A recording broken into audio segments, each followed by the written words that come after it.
It's a great pleasure, Steve, to welcome you here online for this evening. And it's a great pleasure, everybody, to welcome Stephen Gilligan to you. So I'm going to hand over now to Mr. Stephen Gilligan. Thank you very much. Just give a round of applause, yeah? Thank you. Thanks, Michael. You're welcome. Hi, everybody. Let's see. I'm going to see if I can put you on gallery. Hold on.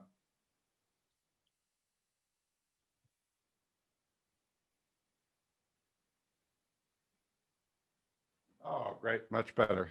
Much better seeing all of you than just an image of me. So I am Steve Gilligan. I want to talk to you for maybe a little less than 90 minutes, or explore with you for a little less than 90 minutes tonight. This work, kind of the more recent evolution of the work that I've been doing for over 40 years on creative use of trance. This work now is called Systemic Trance, because it's really seeing that the way we create reality is through these filters. And the sort of prototype filter is a certain type of system. It's not one map, it's not one perspective, but it's really a relationship matrix between multiple values and multiple positions. And so if we really want to create sustainable change, we have to be attuned to all of the multiple contradictory elements of the representational system that's at the heart of what somebody is creating. So I'll talk, as say, for about a half hour, and I'm just going to cover these four basic points: that consciousness creates reality. It's really a sort of a convergent finding from many, many, many different fields. And what that means practically, if you don't like the reality that you're in, change it, and that you have the capacity to change that. Secondly, that consciousness creates reality through filters. And these filters are sort of like the stained glass windows that the cosmic light is flowing through, so to speak. And there are many, many, many different types of filters. As I said, we're going to work with address this, what I call the prototype, the core filter of the systemic map that people have, that really is the driver for what they experience and create. And the third premise is, as important as these representational maps are, the way that we're holding them in our state of consciousness is even more important, because we can either hold them in a sort of a locked way that really puts us in a rigid negative state, such that no matter what our intention is, no matter how strong our motivation is, if we create something from this locked state, it's going to appear as a negative reality. And that's usually when people are coming to see us, or with their coaches or therapists.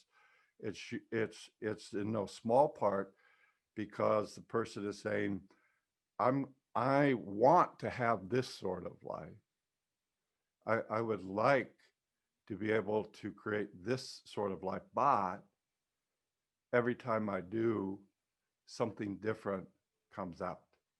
Okay? And so we're seeing that as a function of two things. One is the maps that are unconsciously being held. And secondly, that the maps are being held in a what we call neuromuscular lock. And so the fourth point, so consciousness creates reality through filters that are held in a context of either negative lock or positive flow.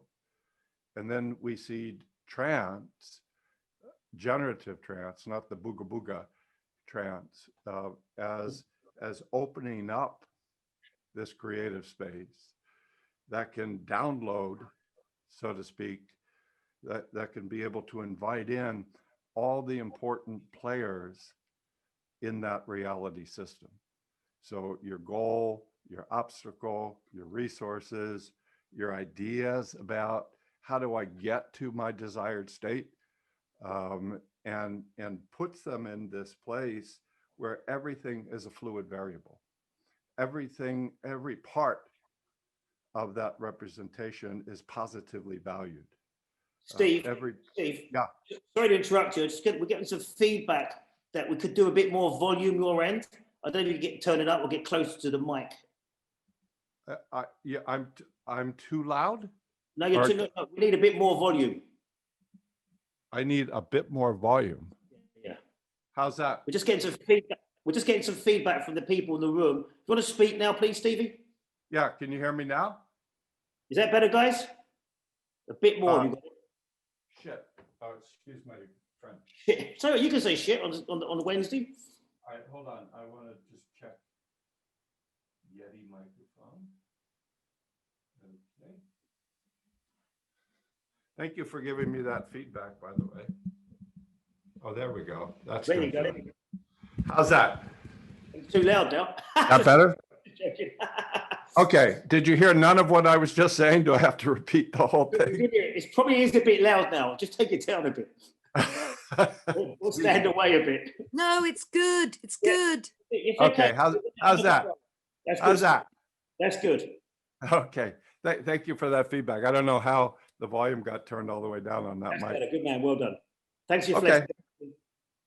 So, in conclusion, consciousness creates reality through filters, these systems being the prototype filter, that are held in either locked or positive open spaces.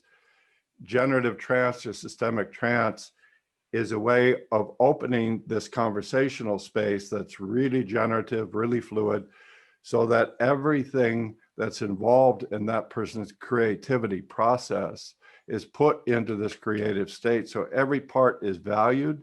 You can be able to feel this fluid interconnection so that they can play music together. Every member of the team is part of the symphony. And through that, you can begin to generate new reality. So that's what I want to cover with you. Now, Michael was referring to our shared Irish roots. The Gilligans are from Western Ireland. And so I always like to begin the day with a poem, partly to honor the Irish roots, and partly to really emphasize that when we're in creative conversations, we're using language first, musically. It's the first human language, it's music. You know, when a baby, the first words of a baby are not, that's very interesting. The first words of a baby are ba, ba, ba, ba, ba, ba, and musicality. The second human language for creativity is poetry. So when we're doing trance work, we're really interested in how the words musically flow through the whole nervous system. So if I say, you really can experience a positive future. If I say, you really can experience a positive future, you say, well, that's interesting. I read that book too. It's not going to do anything. But if we start getting a groove together, and I say, you really can experience positive future in so many different ways. And then we're just watching, not that as a command, but as a little drop that goes through the system. And then we're seeing what that opens up. And what it opens up is the person's own creativity. And that's how we unfold a trance, and that's how we unfold a creative solution. So the poem I want to share with you is from David Whyte, W-H-Y-T-E. David Whyte is born in the Midlands, to English Midlands, to an Irish mother. He now lives in the States, in Washington State, on the San Juan Islands, off of the mainland. And this is from his book, poetry called Ireland. He's traveled through West Ireland, and he stops at these different places, and he writes these poems. And one of them is about a place in Western Ireland on the cliff of the sea, and it's called Coleman's Bed. It's a really old, sort of ancient, like hermitage, where people would go for meditation, or for, you know, just some sort of retreat. And he uses that as a metaphor to describe this generative connection. And this, to me, is one poetic description of what we're looking to open in a generative trance. So it's called Coleman's Bed. He says, make a meeting now, a place to which the birds can come. And think of Kevin's prayerful palm holding the blackbird's egg, and you be the one looking out from this place who warms interior forms into light. Feel the way that the cliff at your back gives shelter to your outward view. And then bring from those horizon all discordant elements that seek a home. Be taught now among the trees and the rocks how the discarded is woven into shelter.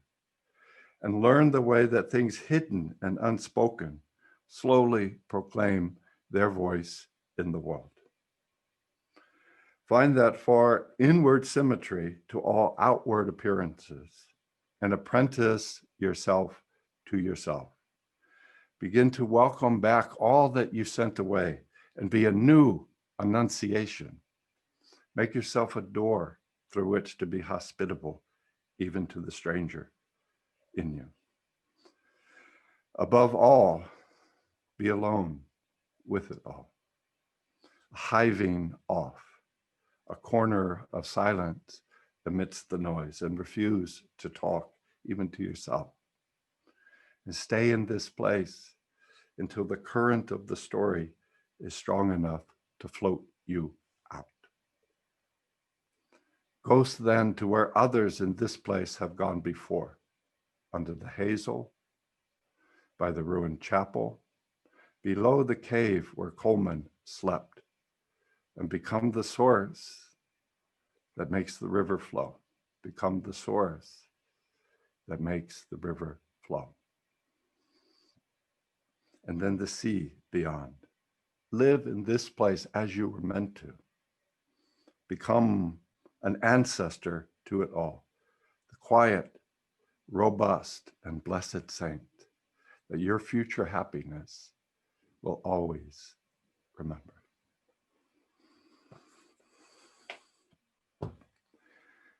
Donald Trump read that poem and it inspired him to be the person he is. Just kidding. So you hear in art, especially, these descriptions of these special places where we can generate so much healing and so much transformation and so much positive reality. And at least periodically, you have to find that place inside of you. You don't have to be in a generative state 24/7. In fact, most of the time, you don't. Most of the time, you can be in your get around town, managerial sort of mind. You answer your emails, you pay the bills, you go shopping. These are sort of everyday tasks that your conscious mind is just fine being able to perform, kind of using basically versions of the way you've done it before. But there will come a time in the cycle of each person's life, each individual, each relationship, each family, each culture, each planet's life, where, as they say in Texas, that dog don't hunt no more. That is, the way that you did it before will not get the job done now. You can't just use your learned maps. You get feedback because you start developing symptoms. You get feedback because everything you're attempting isn't working. So those are the times where trance is really an important part of this sort of cycle of unfolding, if you will. So we can see sort of a life, the arc of unfolding as going through these periods of continuity, where again, you can basically do versions of the past, and inevitably times of discontinuity, where you have to transform. By the way, these times of discontinuity, one way of looking at them are the major developmental changes. So things like there's a birth in the family, there's a death in the family, there's a marriage, there's a divorce, the kids have left home, you lose your job, you get a new job, and then you have other things like a pandemic virus starts killing everybody in the world. You have the people out in the street, Black Lives Matter, a few additional things that are feedback that are telling you that dog don't hunt no more. That you cannot just create your present and future in the ways you've done it before. So, I mean, this was Erickson's sort of core idea. He would say values change. So when you're 4 years old, the way that a 4-year-old thinks about trust is very absolute, more or less. You know, a 4-year-old thinks, my mommy and daddy, I always trust them. You know, they'll always be there for me. My mommy and daddy know everything. That's great for a 4-year-old. If you're holding that belief system as a 40-year-old, you're in deep shit. Right? So your ideas about what is trust, what is love, what is intimacy, what is success, what is my body, what does it mean to be a woman, what does it mean to be a man, what does it mean to be a white person, is that these are questions that you have to be able to generate periodically new answers to. And if you look at that research on what we call there's something called the life changes checklist. So you just put those things, I'm talking about a birth, a death, a job change, kids have left home, a marriage, a divorce. You just list those and you ask somebody to check, how many of these have happened in your life in the last 6 months? And you count those number of checks that is significantly correlated with the onset of medical and psychological symptoms. That make sense? So if somebody comes into you and they say, oh, you know, I've got these really bad things are happening in my life. And I say, well, anything been happening in your life in the last 6 months? Oh, nothing much. You know, my kid became a drug addict and my husband left me and I developed breast cancer. But other than that, you know, and we developed a pandemic, Black Plague, and Donald Trump refuses to leave office. And those are what we would call stressors, right, traditionally. The more stressors, the more your old representational systems crack and fall apart. It should be that way. We go through this cycle of death and rebirth many times in our life. So when we're in that sort of betwixt and between state, where the old way has rapidly faded and the new way is not clear, that's when symptoms are most likely to happen. Why? That's trance. Because that's the time where you're sort of walking around with, this is the way the world is, And it basically works in term, and then you get to a point where this map is no longer valid, and you drop into the ocean of consciousness that has infinite possible realities. And those infinite possible realities, if you can swim in that ocean, you'll be able to do some amazing stuff. If you get dropped in that ocean, or when you get dropped in that ocean, and it's just a short distance away, where your ego can no longer control things, is that if you struggle against the ocean, you will drown. Do you have a preference? So both symptoms and generative solutions are coming from the same sort of deeper unconscious intelligence. What makes the difference is the human space in which it's held. So that's what we're becoming experts at. That's what we're studying, right, in doing the trance work. So we have this sense that whatever you're experiencing, it's not independent from your state.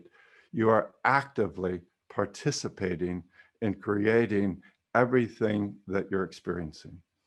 So somebody says, well, I have depression. You're curious, and I don't mean this in a cynical way, how do you do that? And we could, easily, have a discussion group. If you were going to do a workshop, a 2-hour workshop on fail-safe methods to experience a depression trance, what would be the first techniques that you would suggest to people? If you say, I'm going to teach you money back guarantee. I'm going to teach you how to be depressed anywhere, anytime. What would you do? Do you think you could teach people that? Okay. What would be the body posture? Would it be this? Would it be, the rain in Spain falls mainly on the plain? Would it be that? Would that be a good technique? Would this be a better technique? What do you think, people? What would be your breathing technique if you wanted to teach people a guaranteed way to have depression? Would it be,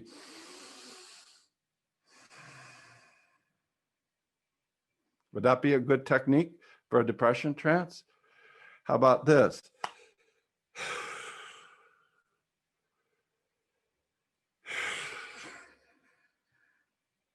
Do you think that would work better?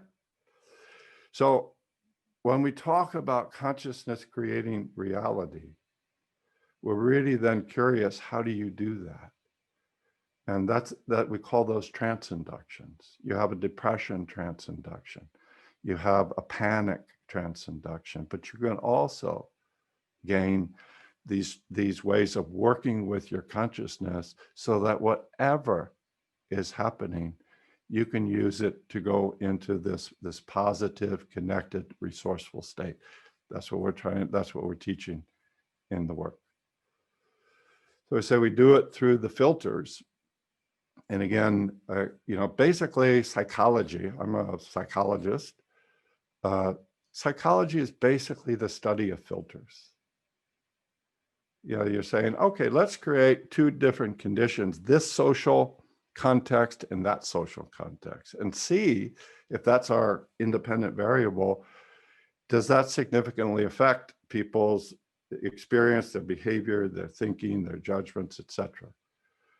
I did my doctorate at Stanford University in psychology, and for 5.5 years, my research area did 30+ experiments on state-dependent emotion. So I would hypnotically train subjects to go into a content-free emotional state. Happiness, sadness, anger were the three main ones. And then we looked at how that state affected a number of different cognitive performances, what you remembered in your childhood. the images that you, the futures that you imagined for yourself, what you noticed in the world, the meanings that you gave to things. And we found that your emotional state, surprise, surprise, was a state-dependent filter that significantly influenced everything that you experienced and did. Okay, so you're in a sad state, you remembered a preponderance of sad autobiographical memories. You think about your future in a much more negative way. You notice sad toned material. The meanings or the interpretations that you give are tilted towards sadness or pessimism. You take the same person and you flip them into a happy state, voila. All of a sudden, the mind is performing in a significantly different way. Okay? So that's an example. Let's take another example in terms of what I'm trying to get at in terms of these systems. And by the way, in the systems that we work with, and you'll be exploring in the workshop, we have basically 6 parts of what we call a performance system. They are, what is your intention or goal? How do you represent that? What is your present state? How do you represent that? What are the resources that you are connected to in order to make that creative journey? What are the obstacles or the challenges that will try to block you in your own experience? What are your ideas about how do I get from here to there? And then what is the underlying state? That's sort of the meta distinction. Is it a positive trance state so that everything is fluid, everything is positive, everything is sort of shimmering, so that depending on the feedback that you're getting in every moment, you can adjust your representational maps. Okay? So that's what we practically explore, and I'm going to be practically exploring in the workshop. Let me give you a simple example. A gentleman came to see me, and I said, "What would you like? What would you like to create in your life?" And he said, he almost grabbed me, by the lapels, and he says, "I have to finish writing this book." And I said, "Okay, that's okay with me. Yeah, I support you in that." And so you notice his state, I have to write this, I have to perform. Okay, how far do you think he's going to get in that state? I said, "Well, great. So what stops you?" And he said, "Well, I end up procrastinating all day." Right? So this is at the heart of every problem. There's always opposites in conflict. Okay, this is what I want, but as soon as I go to get it, something else activates and it blocks me. So I said, "So you want to finish writing this book, and when you go to do that, you experience procrastination." Great. Okay. So we could talk about this verbally, and you'd be working with a lot of unconscious fixed maps. What we want to do in trance is move from the verbal conscious mind into more of the somatic unconscious. And one way we would do that is what we call somatic modeling. So say, show me. So you've got these 2 parts. One part is I have to finish the book. I want to finish the book. Show me what that looks like if you were to let your body represent that. And he said, this is my model. Okay. So if this is your state for completing a long-term project, how long do you think you'll be able to hold that? 5 minutes? 10 minutes? Certainly not the time that you need to finish writing a book, right? So I said, so show me now procrastination. And it's interesting because what he showed me was different from my sort of what you would think of as more typical maps. He did this. Isn't that cool? So he said, this is what I should be doing. And when I start to do this, I do this. Is that cool or what? So I would ask you, which one of these is the good self and which one of these is the bad self? Do you think that what you should do in the work is prop up this guy? Say, yeah, focus harder, think positive, never admit failure, model Donald Trump. Sorry, he's in my mind. Okay. I always say, we have to get rid of that part of you that's procrastinating or doing this. This is bad. Suck it up. Think more positive. Have more positive focus. Good luck. Good luck. And you have to assume that the person has tried many, many times in many ways to get rid of the problem, the symptom, right? So what I learned from Milton Erickson and from practicing Aikido for 18 years is what I usually say to clients, try to find the right timing. That's where your deepest power is. It's in your symptom. Isn't that interesting? That every time you do this other part of you says, hey, wait for me. Hey, if you're going to do this, I'm going to come too. Is that cool or what? So what would be the positive value of this? Well, to understand the positive value, you have to be in a positive state. That's what we're doing trance for. So if you had this sort of prototype somatic model, boom, boom, and you said, okay, that's the representation of the goal and the obstacle. In order to explore that, let's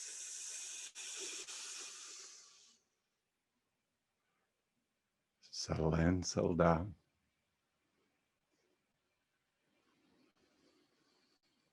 And start to feel your consciousness really like a piece of music, like a breath.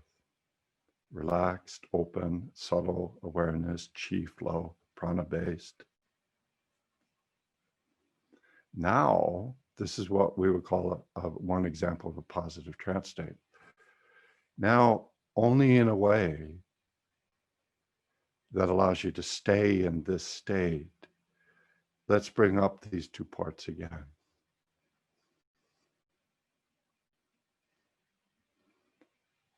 I really want to finish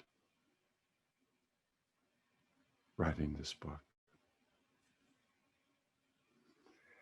And each time that I start that, something inside says, but you have to include this.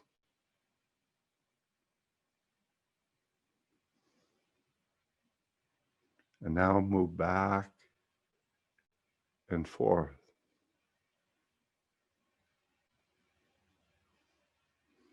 These are core parts of the system that the guy is using to achieve this positive state. So does it look different? Does it feel different? If I take the same somatic representation and put it into this generative state, and then you start to see, oh, these two are brothers and sisters, yin and yang. Really, any sort of creativity is always a dance between opposites. Right? When you're disconnected, the opposites look like enemies that will never can touch. When you're in that connected state, you start to feel every part of me, every dimension of my experience that activates when I'm in this process is there as a resource. My task is to create a hospitable space and be able to bring each part of the system into its most generative positive state, and then see how this conversation between the opposites is really the deep structure of the creative solution. So that's a little example. I hope you can see that the problem was really in the state this guy was holding his intention. And the solution, the same pattern that you're using to create a problem is the same pattern that you can use to create a solution. This is Milton Erickson's greatest contribution.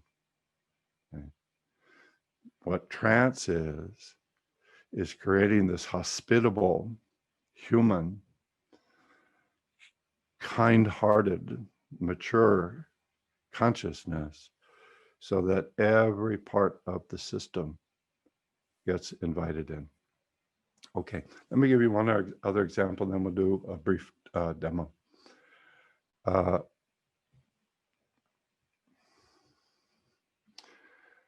was going to tell you one, but I'll tell you another. Probably one of the most beautiful teaching tales from Milton Erickson is something called the African Violet Queen of Milwaukee. How many of you know that story? It's such a beautiful story. I mean, even 45 years later, I still love to hear it. And so Erickson is in Detroit, Michigan. He's working as a psychiatrist in the late 40s. He has a medical doctor who is his patient. The medical doctor comes in and says, Dr. Erickson, his family, I have an aunt who lives around the Great Lake in Milwaukee, and we're really, really concerned about her. She seems very, very depressed. She's got a lot of money. She lives in a big house.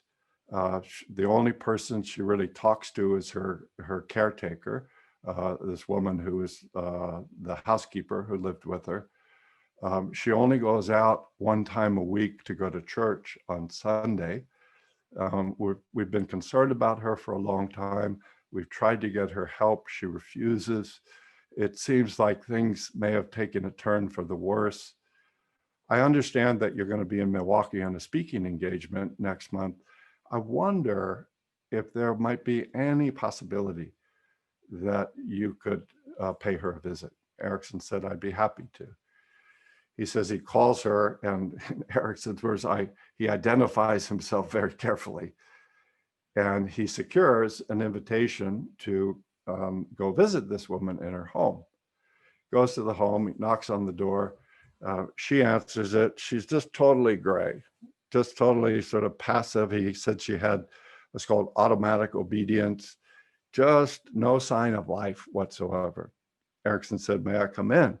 They come into the living room, they sit down. Erickson looked around because Erickson's always looking for resources.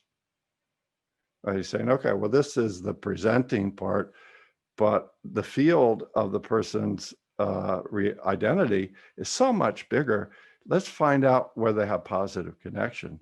So he looked in that room, and everything was as gray and lifeless as everything else. So he couldn't find anything, which was, it's pretty interesting for Erickson to not find resources in a room. So he said, okay, let's expand the space. And he said, will you take me on a tour of your home? She said, all right. She said she always responded with what he called automatic obedience. They went from room to room, and each room was as gray and depressing as the other rooms, until finally they came to the sunroom, a big room with a glass, ceiling and windows. And in this sunroom, there are 3 purple African violet plants. You may know that Milton Erickson was colorblind, tone deaf, severely dyslexic, but the only color he could see was purple. So if you wanted to get Erickson's attention, wear purple. So he saw not only purple, but what did he see? Signs of life.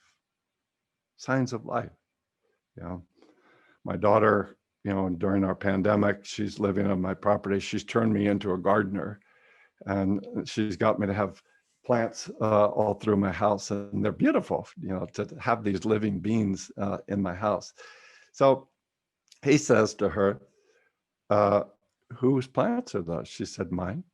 She said, who takes care of them? I do. That's interesting. They go back in the living room. Erickson sits down.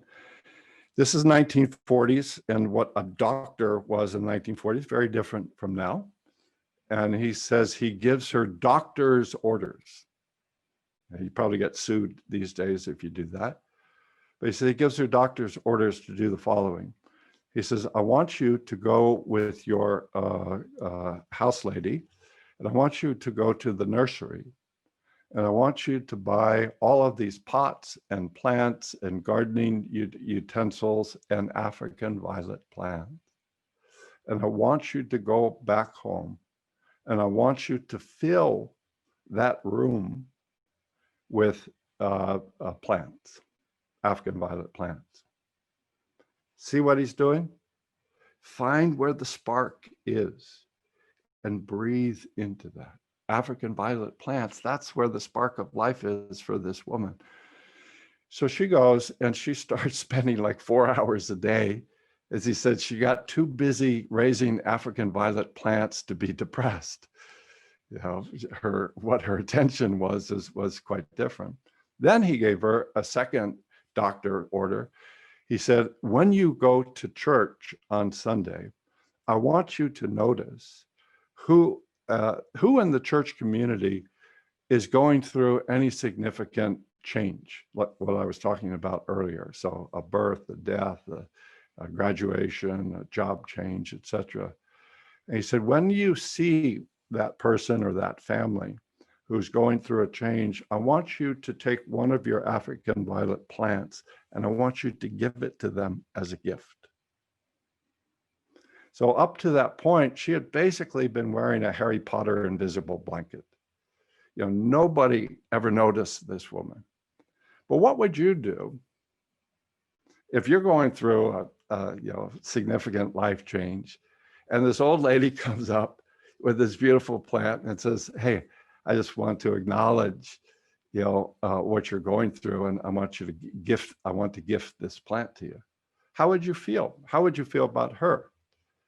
The next time she came by, what would you say? Hey, there's the African violet lady. Hey, come on over here. I want to introduce you to some friends of mine.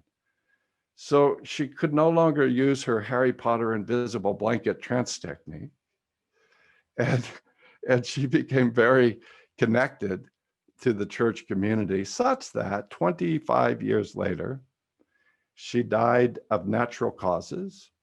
And the obituary section of the Milwaukee newspaper had a headline, African Violet Queen of Milwaukee passes, hundreds mourn her loss. So all these people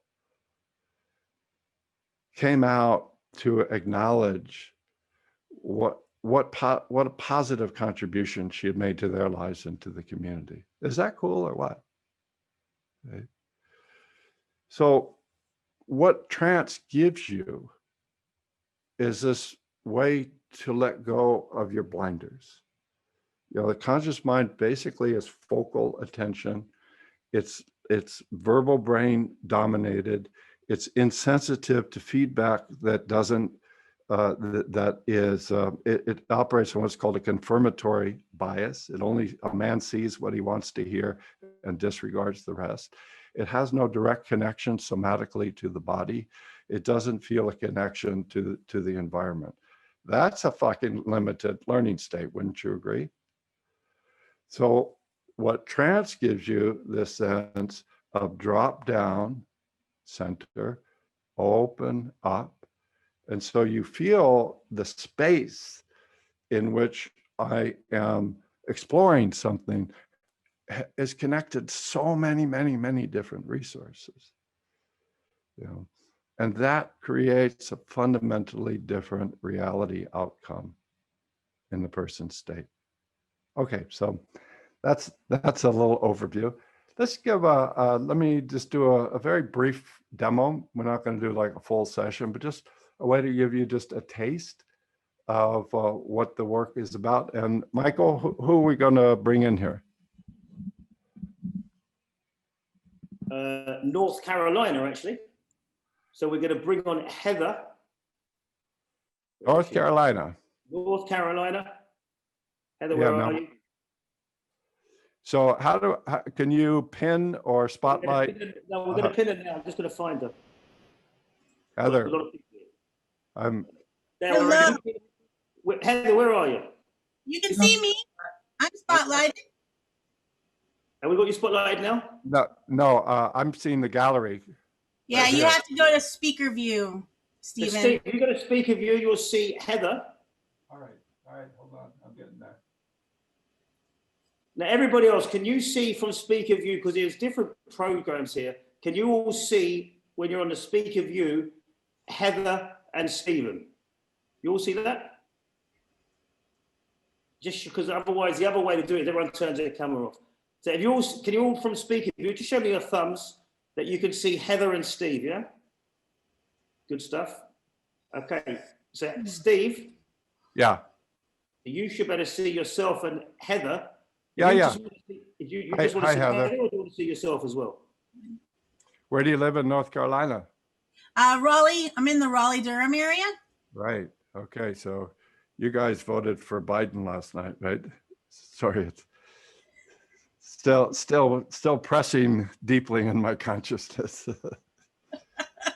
So, I haven't even looked. Have they even finished counting yet? Well, it's really close in North Carolina, but it looks like Trump will win the state narrowly. But anyway, let's get into a positive state, shall we? Yes. Okay. Have you seen me before? Are you new to this, or? I am new to this. Oh, and what do you do? What brings you into this space? So I previously was 25 years an IBMer in the server space, so in the technology space. Right. And over the past 5 years, I've been doing the what do I really want to do with my life? And so I'm in the healing modalities. So I do coaching and some of the different healing modalities. Yeah. And do you know Michael or John Grinder? Yes. So I've been following the track of NLP and getting the certifications and all of the diplomas, and you guys will be seeing a lot of me in 2021 as I finish out 2020. Awesome. Well, you know, John Grinder was my very first generative sponsor as a young man. I was through him that I met Milton Erickson. He was my professor. I was at UC Santa Cruz, the home of NLP, and right when Bandler and Grinder first met, I was taking courses from John on. He was a radical Marxist that was preaching the violent overthrow of the United States government by any means necessary. we need one of those right now, don't we? Well, I don't know about the violence. I think it doesn't have sustainable long-term results, but it's just a way to acknowledge John, you know, as my first mentor, and he was the first sort of teacher, university teacher, who really saw me. You know, most of the professors are, I'm the expert, and John communicated to me, as did Milton Erickson, I see you and you have something really, really important to contribute. You know, as a young person, it's just like, wow. Right. Yeah. So we got maybe 15 minutes just to do a taste here, if that's okay for you. Yep, absolutely. Okay, so if you were just to identify, there's like one simple positive goal, you say, you know what? It would be great if I could do a little trance work and create this positive change in my life. What might that be? What would be at the top of the list? Top of the list is a healthy weight. Great. So you notice that word weight is sort of a little weighted, right? Yes. Yes. And so the way that we, you know, usually, and the first step is we settle down and then we identify an intention. And I just want to say, usually identifying the intention is the place where I spend the longest, surprisingly. Because I would bet if you say, I want a healthy weight, it would sort of load the deck away from what you wanted. I don't know if you guys can hear that. If you just use that as a mantra, healthy weight, Right. healthy weight. So maybe you could show me where I was mentioning that story about the fellow who wanted to write the book but had procrastination. Right. The somatic models, if you would say, okay, my verbal mind says this, but if I were to ask my somatic mind to show some model or representation of what I would like to create, what would be that? Maybe you can sort of just let go of your IBM mind. Okay, great. That doesn't look like weight, does it? No, it is freedom. Ah, yeah. And is it Heather? Yes, Heather. Yeah. I don't know if you can see, I just know it even on, I can see this young girl and Heather just immediately start to appear. You know, so she looked about 7 or 8 to me. I don't know if that, what number comes up for you, you know, in terms of, yeah. Yes. Yeah. All right. So now if we had that as a goal and if we were doing session, we'd explore that a little bit more in terms of all the different possible representations that might be optimal. Now we have the question, what kind of state would allow a creative, positive exploration of that? So I think you see if you were like this about it or this about it, it probably wouldn't be very productive. So here's where we do the first activation of what we would call a generative trance. And rather than saying, you will now relax, Heather, you want to appreciate that Heather has, in her experience, many different ways that she relaxes. So I'm curious, Heather, if you have, what would be some of your best ways when it's time for you? Say, I've been overwhelmed. I want to come back to myself. Some people garden, some people go for walks, some people listen to music, some people, what's your sort of go-to? So the now, or what I used to do but now can't because I have some mobility issues. So that kind of Tell me both. Okay. So I absolutely love landscaping and being outside in the yard. Wow. Hands in the dirt, Wow. creating, we have over 40 tons of rock wall that I hand laid each one. But with mobility issues Sorry, I'm from California. I need to go a little slower. But here's where, to go into trance, we have to move from our normal way of verbally talking, which keeps us up in our head, blah, blah, blah, blah, blah, blah, because we're just trying to, describe to people, to what would be the conversational shift that would allow each of those dimensions to actually activate a creative learning state. So I just know, so maybe we can just take a breath. Okay. And are you from North Carolina originally? No. New York. City? Or no, upstate. Yeah. So let's just take a few moments to slow down, relax. And I know that, even as you briefly described some of those landscaping experiences, it touched me in my body, just trying to open to it, to feel connection to it. And I felt this really beautiful connection to the earth. Yep. And the sense of openness. And I wonder if you would tune into a particular time where you experience that, and sort of walk me through it slowly. So when I was designing the landscaping and figuring out the beds and the flow of the beds in the yard, Yeah, and and so sorry for continuing to interrupt. Where was that specifically? So, specifically in our entire yard, our plot plan, oh, so you're on your residence. and Your- on my resident. Yes.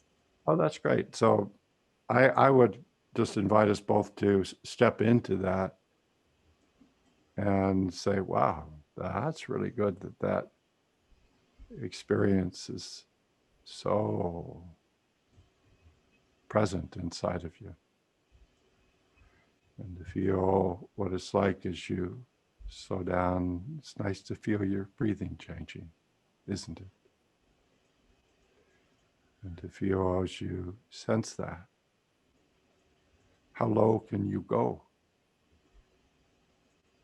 in terms of how low down to the earth? And when you touch the earth, how wide you can feel your connection to the earth.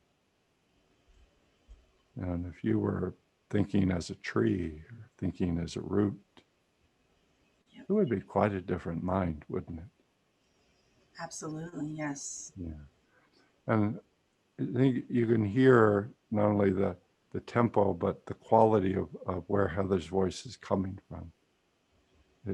It's more connected to her somatic resonance.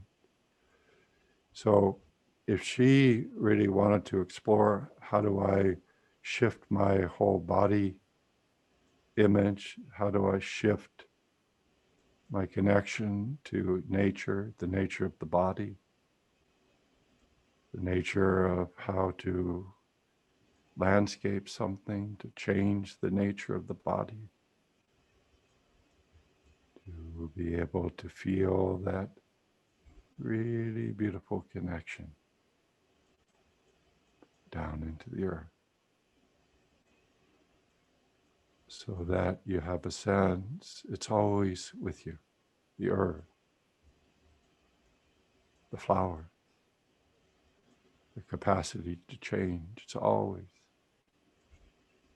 with you. And can you just share with me briefly what happens, what you notice happening now? So I'm getting tingling in my legs. Yeah. And that tingling usually means a place that had been numbed out or dissociated is reactivating. It's one of the sort of typical spontaneous experiences of trance opening. There's a tingling that starts happening. Isn't that cool? Yes. That's the roots of your consciousness opening back into the world. That's cool. Yeah. So as you tune into that experience of just that pleasure, that memory, that experience of the landscaping in your home, and you follow it down,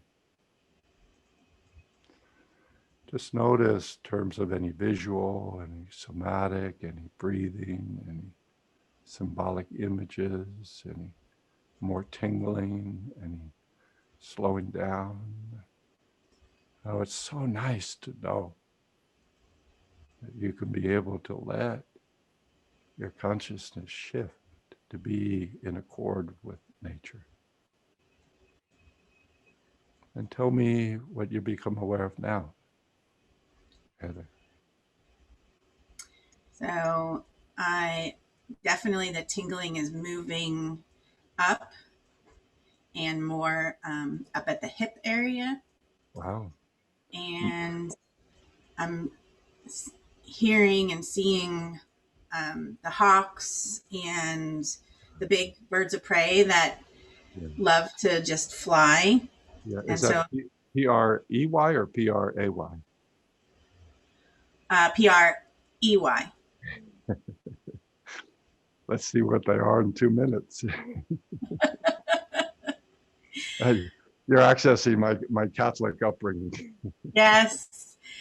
And my feet are feeling warm, and I'm sitting right outside of, I have a beautiful fig tree, Yeah. and I am really connected to that fig tree, and Yeah. I'm feeling that fig tree right now. Great. Okay, so I just want to say to you and to everybody, here's our practical question. So Heather has this question, how do I really create a different body? How do I shift my body? And if she asks that, if she holds that question in a sort of an intellectual, disconnected state, what sort of response do you think she would get versus let's connect to this state? So now, I was saying with that guy who wanted to finish writing the book, only in a way that allows you to feel the birds of prey. P-R-E-Y, P-R-A-Y. Only in a way that you feel the sky, the earth. You begin to allow this question, how to reconnect in your body so that you can fly like the eagle. So you can feel the nourishing soil of the earth. So you can remember the pleasures of moving in a body that's light. No need to wait. That's awesome. And so you see that what that starts touching, that's going to open her creative space as long as we are able to hold it in a positive container. So when she feels whatever those tears are about, just want to allow the tears to open the center, open the belly, open to the birds, open to the earth, open to your future body. So just take a few moments to get a taste, an appetite for that, so that you can feed yourself those images, those connections every day. Every day. Take a few moments to complete that. And as I said, we only have just a brief place to get a time to get just a taste, but I hope that gives you a taste, and I hope that it gives all the folks here just a little bit of a taste of what we're looking to do in the work. Hi. Welcome back. Anything you'd like to share briefly about that experience? That was awesome, and just amazing to remember myself when I was out in the yard planting and bending and kneeling and things that I haven't been able to do for a long time. Yeah, that's right. So those become the reference structures for self. Yeah. Okay. So, okay, if we stop here.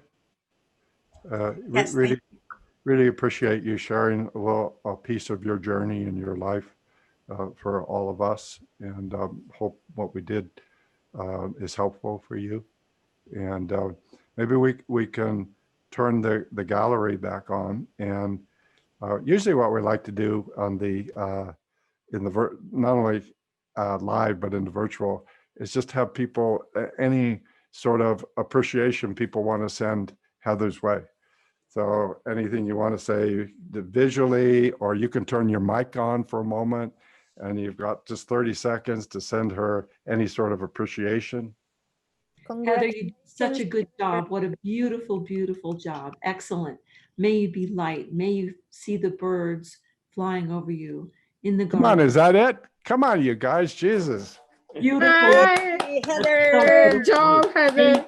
Let go of that Wonderful. British Well done. Reserve. Huh? Your roots deep. It's a great chat in the chat box there. Thank you for your sharing. Yes, Okay. beautiful job.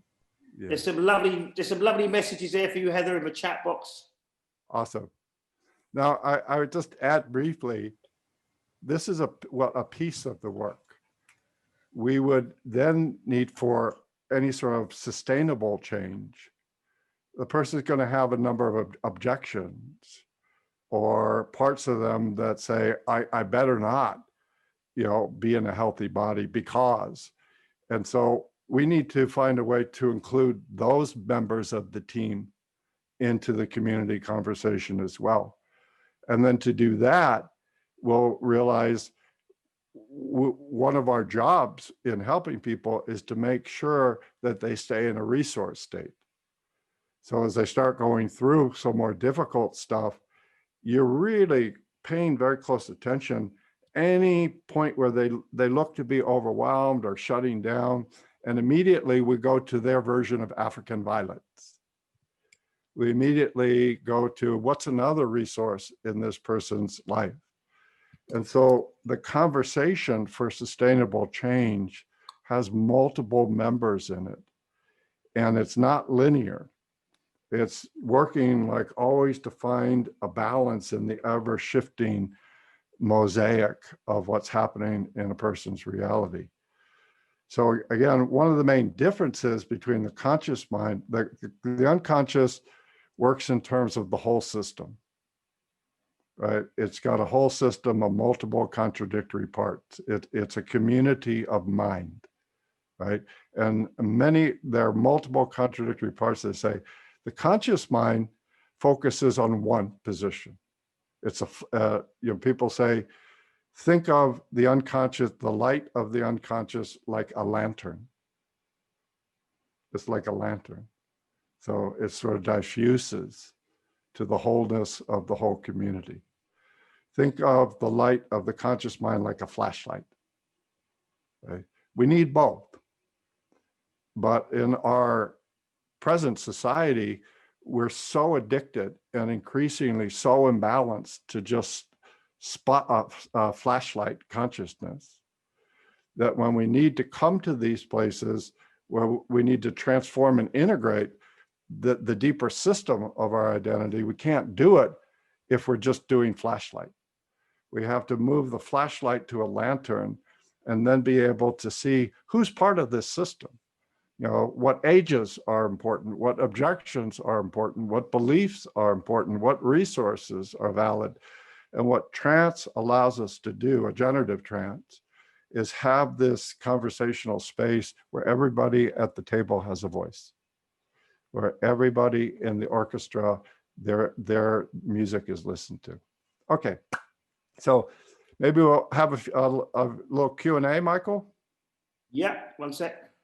All right. So any questions? Let me come on 1 second.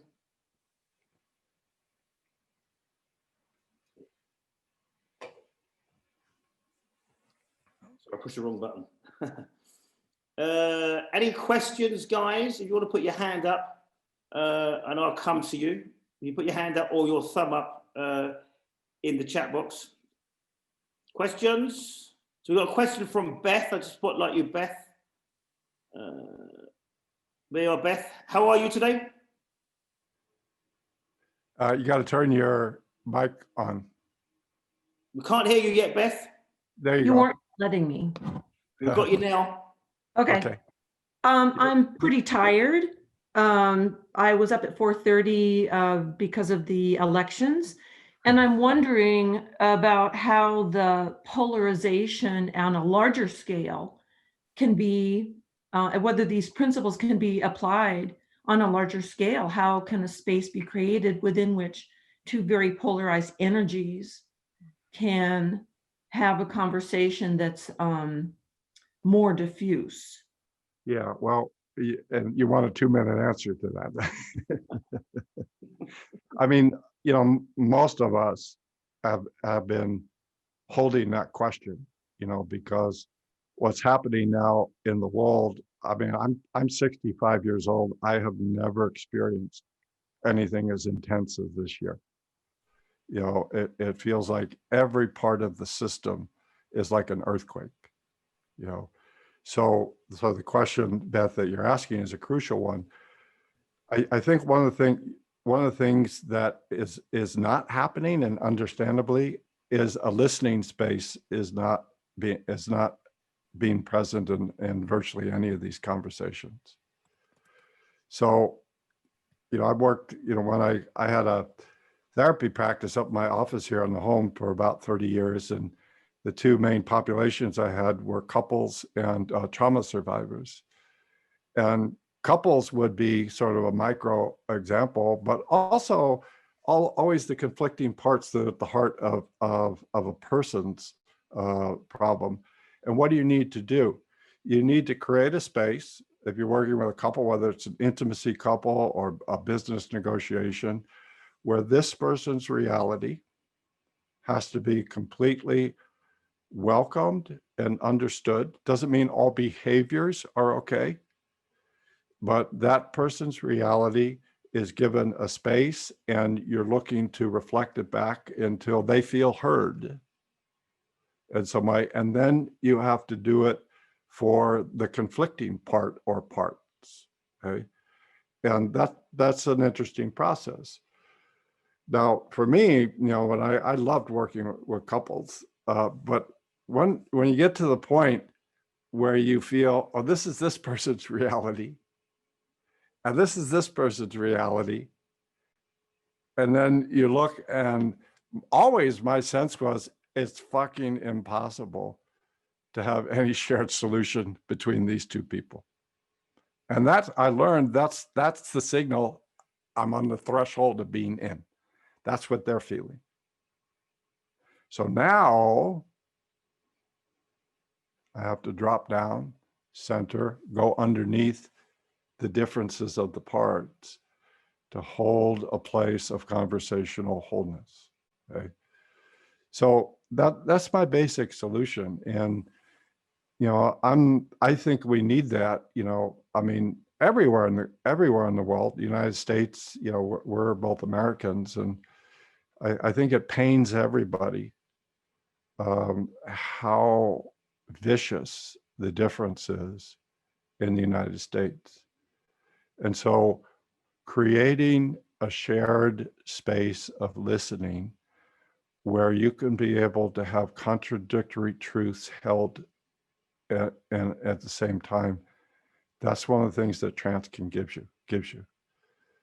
Give you a little example. When I was 19 and in Milton Erickson's office, my buddy at that time, we were students at Santa Cruz, and we taught together for 10 years, was Paul Carter. And we were in Erickson's office, and Erickson was doing a piece of age regression work with Paul. Paul was 19. At that time, he had this was 1974, a big sort of walrus mustache that was a little bit, you know, fashion of the times. And Paul's sitting in the trance chair. Erickson had a trance chair. And Erickson is doing this age regression, and Paul looked really, really sweet and young. And Erickson says, "How old are you?" And Paul says, 4. And he really looked, and he sounded 4. And Erickson talked to him in this very sweet way that he had. And then Erickson was always so playful. He said to Paul all of a sudden, "Hey, what's that up there on your lip?" You know, and of course, Paul has got a big mustache. And Paul sort of has to freeze and goes into a certain kind of kid trance, like, "What's your hand doing in the cookie jar?" And he says, "Nothing." And Erickson said, "No, I think you have something up there on your lip." And Paul said, "No." He said, "No, maybe you ate some cornflakes for breakfast or something. Maybe you got cornflakes up there. I don't know. Why don't you reach up and touch it?" And Paul said, "No." He said, "Why not?" "I know what's there." "What's there?" "Hair."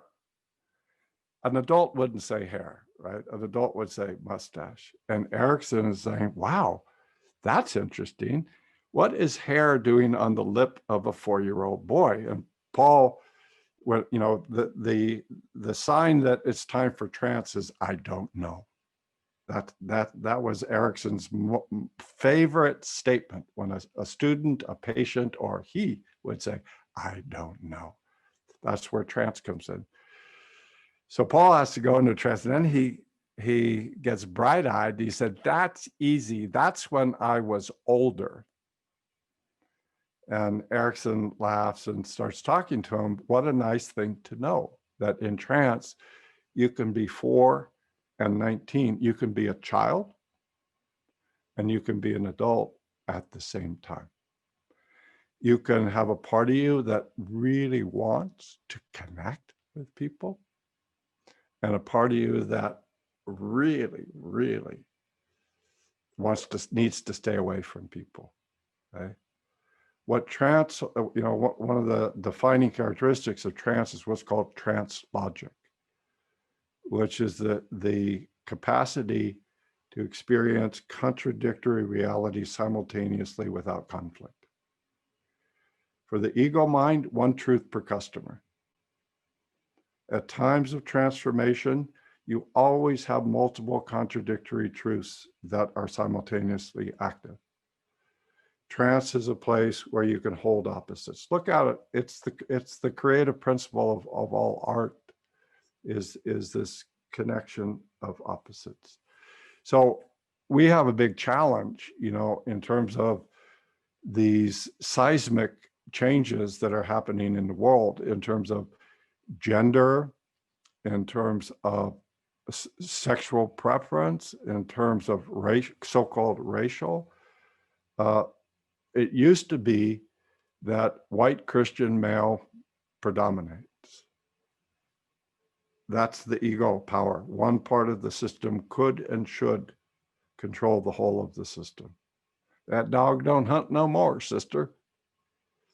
And so what we need to do is have these conversational spaces where we can be able to hold all these contradictory positions. If we can do it in a centered, relaxed way, they start transforming. If we tense when we hold contradictions, they explode, they dissociate from our being. That's what a symptom is. A symptom is an attempt to try to reconcile or integrate opposites, but held in a negative state. So you just, they fly out of the body in a disconnected, unintegrated way. Anybody else? Michael, your mic is off. Yeah. Any other questions, guys? Thank you very much for that. Beth. Let me just go to the gallery. Any other questions? You put your hand up.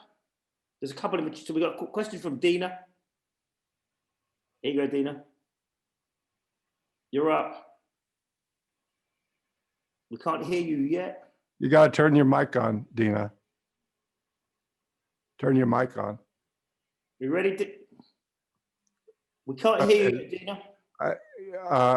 Yeah, there she is. But Dina, we can't hear you. Is it on your end, Michael? No, no. I think Beth was saying that. Go ahead, Dina. Try again.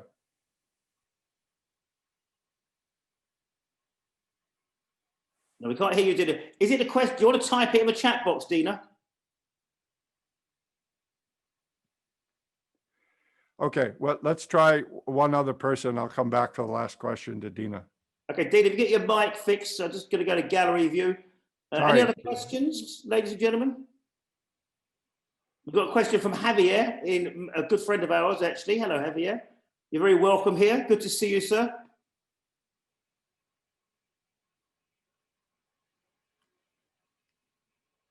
Are you in the English? Are you in the translation room, Javier? No, not at all. There we go. There we go. I can hear you. Hey, Javier, how are you? Thank you very much. It's not really a question, but I really like to thank you, Stephen, for all the good work you have made. It has been a pleasure to learn from you. And I only want to say this because I strongly recommend people to learn things from you.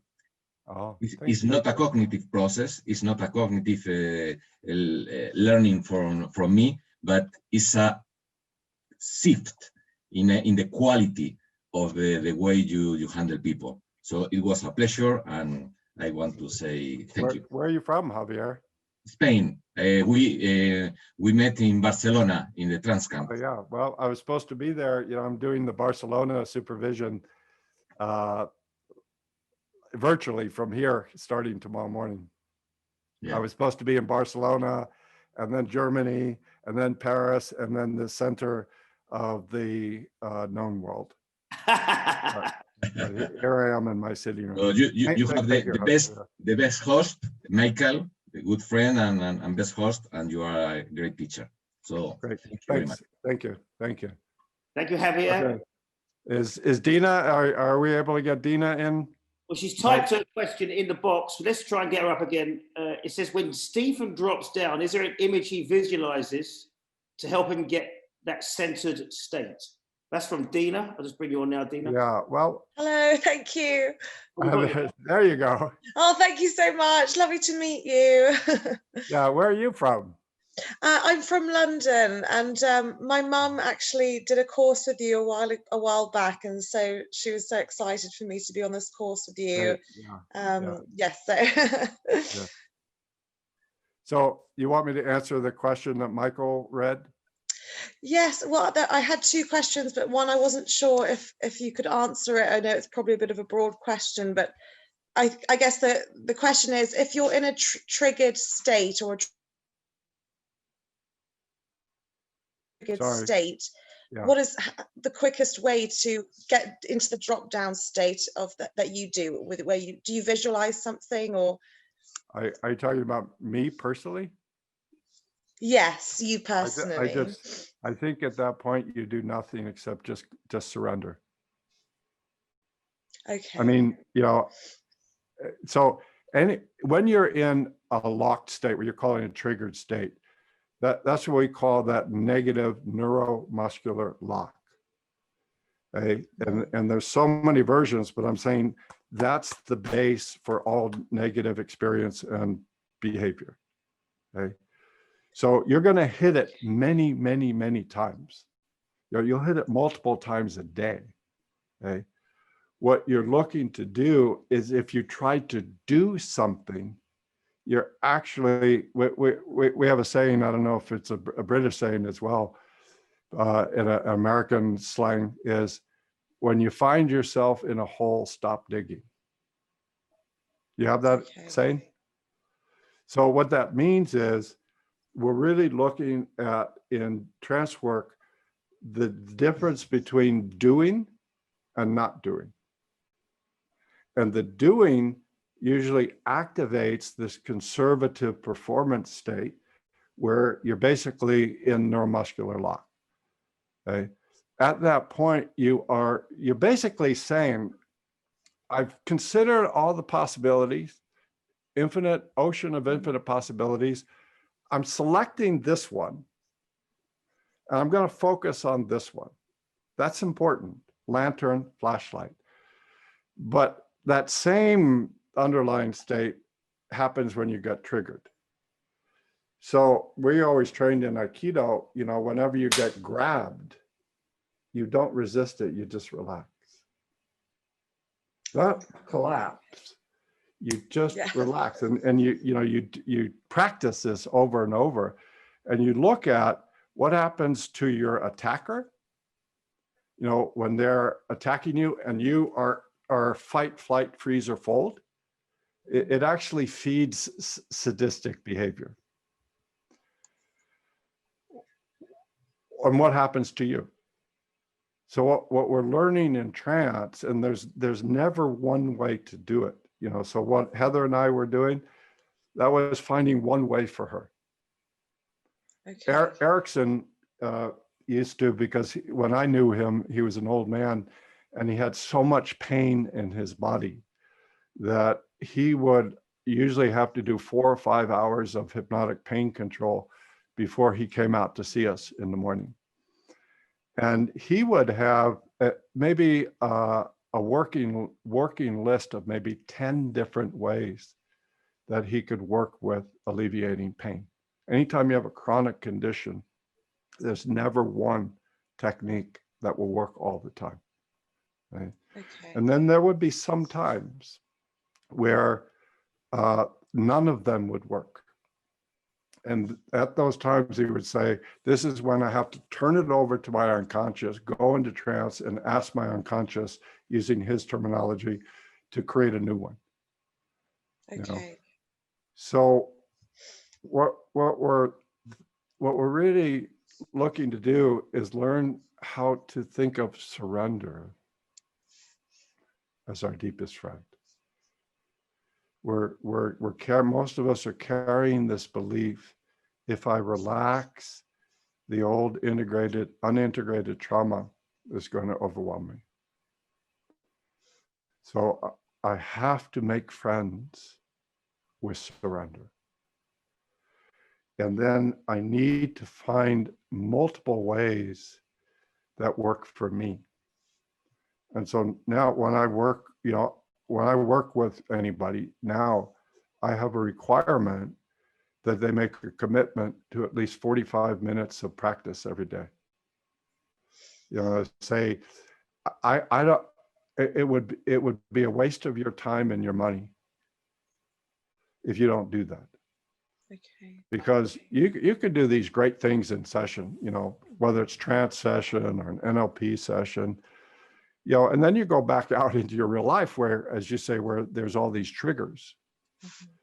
And so the triggers are going to reactivate the old state. That's not going to change. What's changing is how you respond to these triggers. And so the first response is let go.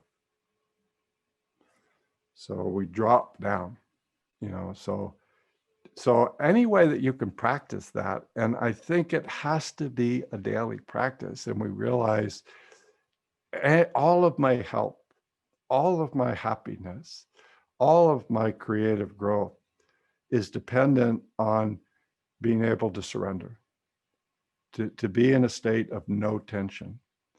And by the way, I would just add to that in closing. Milton Erickson was paralyzed for about 5 years. You know, when he was 17, he had severe polio. And so he had no connection to voluntary muscles at all during his formative years. So I think the conscious mind is based on muscular tension. Do it. Okay? The creative unconscious is based on nerve awareness, chi, subtle awareness. That's why you hear in every performer, every creative performer, they say, what are you doing before the big performance? I'm trying to relax. Because they know they have to move from, oh, I hope I win, but what if, oh my God, oh shit, oh yeah, to chill out, baby. I practiced. I'm prepared. I have to get down. And then from there, we say the first mind is not here. The first mind is here. Then here. Then this mind here. And then we start integrating the verbal ego as a servant to that deeper creative intelligence. And that's, I think, what you will see in creative performers. It's not that they don't consciously think. It's not that they are saying the conscious mind, the verbal mind should be basically put to sleep.